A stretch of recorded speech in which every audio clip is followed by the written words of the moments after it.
Lotus reality and agro farming వారు premium farm land projects మన పొలం ఫేజ్ 1, 2 మరియు 3 కంప్లీట్ చేసుకొని మన పొలం phase 4 Basar village at Narayana Khed లో ఆగస్టు 15 ఇండిపెండెన్స్ డే రోజు గ్రాండ్ లాంచ్ చేయడం జరుగుతోంది.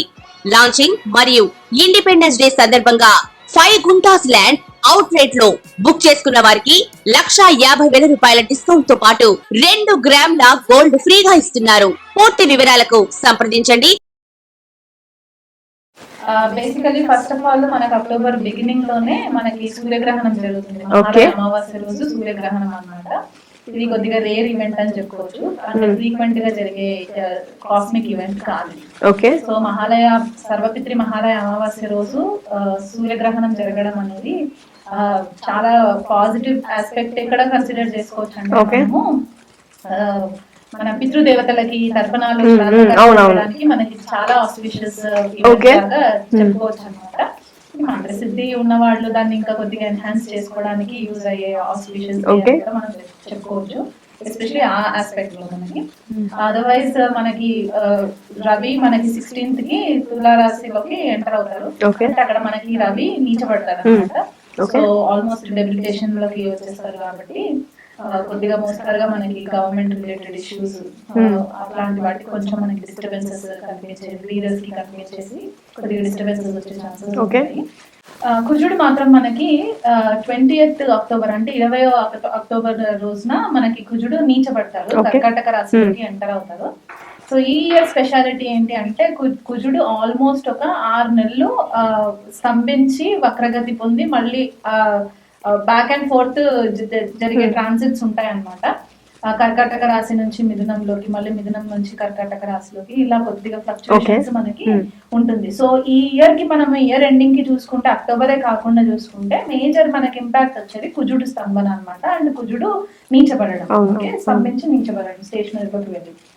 దెన్ ఇంకొక ట్రాన్సిట్ ఏంటంటే మనకి గురుడు వక్రీ అవుతున్నారు అక్టోబర్ 9th. సో ఇది మేజర్ ట్రాన్సిట్స్ అన్నమాట. మనకి అక్టోబర్ 9th గురువు వక్రీ అయినప్పుడు ఆయన దాదాపుగా మనకి ఫిబ్రవరి వరకు కూడా వక్రీ గతిలోనే ఉంటారు. సో మిడ్ ఫిబ్రవరి ఆ టైంకి స్టేషనరీ అయి డైరెక్షన్ స్ట్రెంత్ మళ్ళీ వచ్చేస్తుంది. శని మాత్రం మనకి నవంబర్ లో డైరెక్ట్ అవుతారు. సో అక్టోబర్ లో మెయిన్ ట్రాన్సిట్స్ ఏమున్నాయంటే ఇది ఆల్రెడీ రాహుకేతు మనకి మీనరాశి అండ్ కన్యా రాశిలో ట్రాన్సిట్స్ జరుగుతున్నారు. అండ్ ఆల్రెడీ శని మనకి వక్రీ అయ్యి మనకి కుంభరాశిలో ట్రాన్సిట్ అవుతున్నారు. కాబట్టి మన మెయిన్ ఫోకస్ అంతా కూడా ఈ పర్టికులర్ అక్టోబర్ కి ఏం చూసుకోవాలంటే రవి ఒకటి, కుజుడు ఒకటి అండ్ గురు వక్రి, ఈ 3 గ్రహాలు కూడా అగ్నితత్వ గ్రహాలు కాబట్టి కొద్దిగా మెయిన్ ప్లానెట్స్ రవి అండ్ కుజుడు రెండు కూడా నీచ అవస్థలో ఉండడము ఒక బిగ్గెస్ట్ డిసడ్వాంటేజ్ అన్నమాట. ఇది మనకి గ్లోబల్ గా చాలా మట్టుకు ఇంపాక్ట్ చూపించే రిజల్ట్స్ ఉంటాయి. ఇన్ టర్మ్స్ ఆఫ్ మనకి ఏదైనా సడన్ వార్ ఎక్స్ప్లోజన్స్ లాగా అవ్వడము, లేకపోతే గవర్నమెంట్ లో రీస్ట్రక్చరింగ్స్ అవ్వడము, ప్రాపర్ స్టెబిలిటీ ఉండకపోవడము, ఇంపల్సివ్ డిసిషన్స్ తీసుకోవడము, ఇట్లాంటివి జరిగే ఛాన్సెస్ మనకి చాలా మట్టుకు కనిపిస్తాయి అన్నమాట ఈ అక్టోబర్ నెలలో. ఇది దాదాపు అన్ని రాశుల వాళ్ళకి ఎఫెక్ట్ అయ్యేది. ఈ రాశికి బాగుందా ఆ రాశికి బాగాలేదా అన్నట్టు కాకుండా మేజర్ గా అందరికి సమానంగా ఎఫెక్ట్ అయ్యే సిచ్యువేషన్స్. దాంట్లో మనకి సూర్యగ్రహణం ఎఫెక్ట్స్ కూడా ఉంటాయి కాబట్టి దాన్ని కూడా మనము కన్సిడరేషన్ లోకి తీసుకోవాలి. ధనుసు రాశి వాళ్ళు ఈ పర్టికులర్ రాహు ట్రాన్సిట్ జరగడం ఒకటి చతుర్థంలో, అండ్ కుజుడు కూడా ఇప్పుడు నీచ పడడం అక్టోబర్ లో, పంచమాధిపతి అండ్ వ్యయాధిపతి అష్టమ స్థానంలో కుజుడు ట్రాన్సిట్, అండ్ తృతీయాధిపతి శని వక్రించడము తృతీయ స్థానంలో ట్రాన్సిట్ అవ్వడము. సో ఇవన్నీ మనము చూసుకుంటే అండ్ లగ్నాధిపతి చతుర్థాధిపతి గురుడు వక్రి అయి షష్ఠ స్థానంలో ఉండడము, ఇవన్నీ కన్సిడరేషన్స్ తీసుకుంటే కనుక వీళ్ళు ధనుసు రాశి వాళ్ళకి మెయిన్ గా చెప్పేది ఏంటంటే చాలా కేర్ఫుల్ గా ఉండాలి డ్రైవింగ్ చేసే టైంలో. ఎటువంటి డీవియేషన్స్, అనవసరమైన ఆలోచనలు పెట్టుకోకుండా ఫోకస్ మొత్తం డ్రైవింగ్ పైన ఉండడము. తల్లికి హెల్త్ పరంగా కొద్దిగా ఇబ్బందులు రావడము, లేదా హెల్త్ పరంగా కాకపోయినా తల్లితోటి ఒక రకమైన క్లాషెస్ రావడము, క్లేశాలు జరగడము, దాని వల్ల ఇంట్లో మనశ్శాంతి కోల్పోవడము, పిల్లలకి సంబంధించి కూడా హెల్త్ పరంగా కొద్దిపాటిగా డిస్టర్బెన్సెస్ రావడము, దానివల్ల వీళ్ళు పిల్లలు హాస్పిటలైజేషన్ అవ్వడము, దానివల్ల డబ్బు ఖర్చు అవ్వడము, చాలా మట్టుకు వీళ్ళకి ఫైనాన్షియల్ గా చాలా క్రంచెస్ రావడం అన్నమాట, ఫైనాన్షియల్ లాసెస్ జరగడము ఒకటి. అండ్ మనకి భాగ్యస్థానాధిపతి అయిన రవి నీచబడడం లాభస్థానంలో జరగడం అవుతుంది కాబట్టి తండ్రి యొక్క హెల్త్ పరంగా కూడా వీళ్ళకి కొద్దిపాటిగా డిస్టర్బెన్సెస్ రావడము అండ్ తండ్రితో అనవసరమైన ఆర్గ్యుమెంట్స్ జరగడము, స్థిరాస్తి విషయంలో తండ్రి దగ్గర నుంచి ఏదైతే స్థిరాస్తి వస్తుంది అని చెప్పేసి అనుకున్నారో అది వీళ్ళకి అంత ఫేవరబుల్ రిజల్ట్స్ రాకపోవడము, ల్యాండ్ రిలేటెడ్ ఇష్యూస్ వీళ్ళ పేరు పైన ఏమైనా ప్రాపర్టీ ట్రాన్సాక్షన్స్ ఏమైనా ఉన్నా కూడా కొద్దిపాటిగా లిటిగేషన్స్ లోకి వెళ్ళడము, దానివల్ల ఇబ్బందులు పాలవ్వడము, ఇవన్నీ జరిగే ఛాన్సెస్ ధనుసు రాశి వాళ్ళకి ఎక్కువ కనబడుతున్నాయి. కాబట్టి ఈ అక్టోబర్ నెల మొత్తం కూడా వీళ్ళు చాలా మటుకు కేర్ఫుల్ గా ఉండడం చెప్పదగిన సూచన అన్నమాట. ఓకే, ఒకసారి రెమెడీస్ కూడా వివరించండి. రెమెడీస్ వీళ్ళు రవికి కొద్దిగా అర్ఘం ఇచ్చుకోవడం, ఎందుకంటే భాగ్యాధిపతి రవి అవుతాయి కాబట్టి రవికి అర్ఘం ఇచ్చుకోవడము, అండ్ కుజుడు అష్టమ స్థానంలో ఉండడం కాబట్టి సుబ్రహ్మణ్యేశ్వర స్వామి ఆరాధన చేసుకోవడము, అభిషేకం చేయించడము, అర్చన చేయించడం కూడా కొంచెం ఇంపార్టెంట్ రెమెడీ అవుతుంది అనమాట. మీనరాశి వాళ్ళకి ఇప్పుడు ఆల్రెడీ లగ్నంలోనే రాహు సంచారం జరుగుతుంది. మీన లగ్నము మీనరాశి వాళ్ళకి ఆల్రెడీ ఏలినాటి శని ప్రభావంలో ఉన్నారు. సప్తమంలో కేతు ట్రాన్సిట్ అండ్ మనకి కుజుడిని చూసుకుంటే ద్వితీయాధిపతి అండ్ భాగ్యాధిపతి కుజుడు పంచమంలో నీచబడము.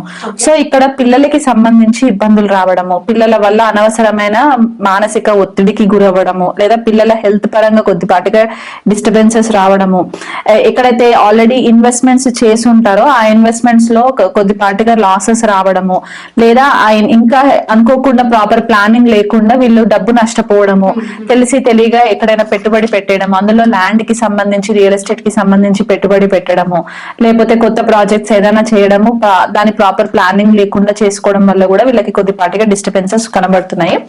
అనవసరమైన మాయాలోకంలో ఉండడము, ఎందుకంటే ఇక్కడ మీనరాశి వాళ్ళకి ఆల్రెడీ రాహు సంచారం జరుగుతుంది కాబట్టి వీళ్ళు ఊహించేది ఒకటి, దాని అంచనా ఇంకొక రాగా ఉంటుంది అనమాట. సో దాని వల్ల కూడా వీళ్ళు కొద్దిపాటిగా వీళ్ళ క్యాలిక్యులేషన్స్ మిస్లీడ్ చేస్తాయి అనమాట. వీళ్ళ డెసిషన్స్ ని ప్రాపర్ డెసిషన్ మేకింగ్ స్కిల్స్ కూడా వీళ్ళకు ఉండవు ఈ పర్టికులర్ మంత్ లో.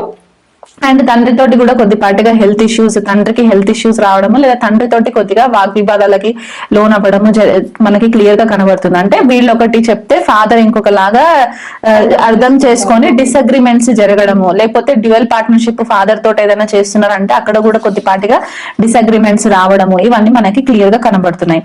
సిబ్లింగ్స్ తోటి కూడా అంటే అక్క చెల్లెళ్ళు అన్న తమ్ములతో కూడా కొద్దిపాటిగా కమ్యూనికేషన్ లో ఇబ్బందులు రావడం కనబడుతూ ఉంది మనకి. ఎందుకంటే ఇక్కడ పంచమ ద్వితీయాధిపతి అండ్ భాగ్యాధిపతి కాబట్టి మనకి పంచమ స్థానంలో ట్రాన్సిట్ జరుగుతుంది, అదొకటి. అండ్ మనకి ఈ మెయిన్ ఎఫెక్ట్ మనకి సోలార్ ఎక్లిప్స్, సూర్యగ్రహణం యొక్క ఎక్లిప్స్ మనకి మీనరాశి వాళ్ళ పైన ఎక్కువ ఉంటుంది ఈసారి. ఎందుకంటే అదే రాశిలో మనకి సూర్యగ్రహణం జరుగుతుంది, అందులో మహాలయ అమావాస్య కూడా ఉంది కాబట్టి మీనరాశి వాళ్ళకి చాలా ఎఫెక్ట్ పడుతుంది అనమాట.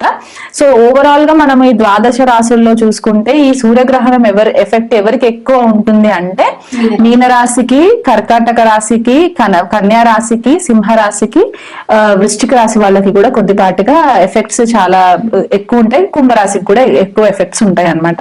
వీళ్ళందరూ కూడా నా గ్రహణం అయిపోయిన తర్వాత గ్రహణ శాంతి పూజ చేయించుకోవడము, రవికి, చంద్రుడికి, రాహుకి, కేతుకి కలిపి వీళ్ళు పరిహారము గ్రహణం తర్వాత చేయించుకోవడము చాలా ఇంపార్టెంట్ రెమెడీ అన్నమాట.